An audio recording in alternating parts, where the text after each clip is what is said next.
calanka Qatar iyo calanka Bahrain meelaas kaga egyihiin iyo isku ekaashahooda muxuu yahay sida ognahay ka warhayno calanka Qatar iyo calanka Bahrain laba calan aad iyo isku eg dad badan jiro dawlad badan jiraan isku qaldaan xataa dawladaha isku qaldo waxa kamid ah dawladda Soomaaliya oo maalmahan ugu dambeysay isku qalday dhowr jeer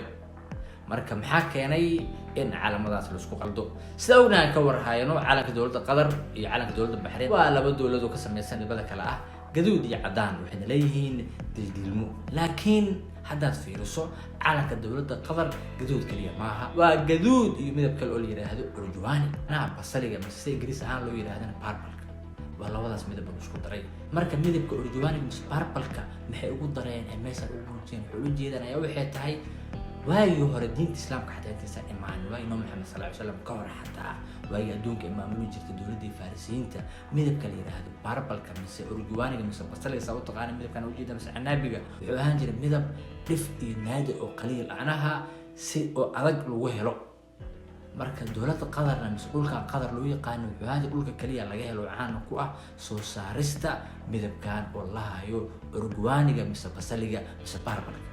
سبحان الله قدر وحبنا إله مركز لا وحوق تخمر والبو قديما وحتى بحديثا إن نقطه وطن لجهله والولد في الهندر أولو بهية مركو حيان جستي وطن كجنا حصلوا مذب كاسي وأنا صوص صاروا وأنا سمايو أدون كان ولوفيو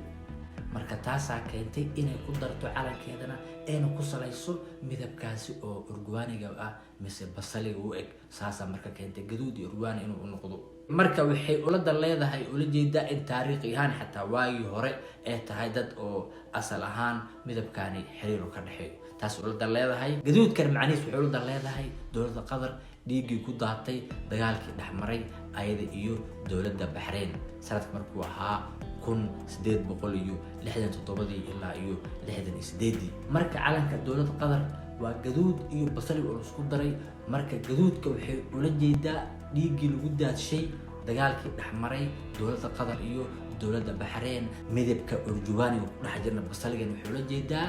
waa midab ay ka ganacsan jireen oo ay hidii dhaqan u leeyihiin soo saaristiisa waagi hore qadiimka marka dawladda Bahrainna calankeedna waa calan gaduud tiq ah waxay ula jeedaa ayadana gaduudkaas tiqda ah dhiigii ku daatay dagaalkii dhaxmaray ayada iyo dawladda Qatar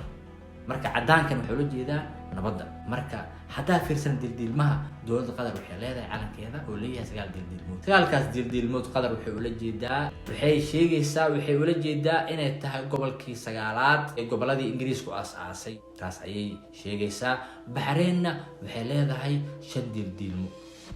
leedahay mise shan dildiilmood waagi hore badnaa jira laakiin sanadka markuu 2002 ayay istaajisay joojisay iga dhigtay shan dildiilmo kaliya marka shanta dildiilmood wuxuu la jeedaa Bahrain ka wadaa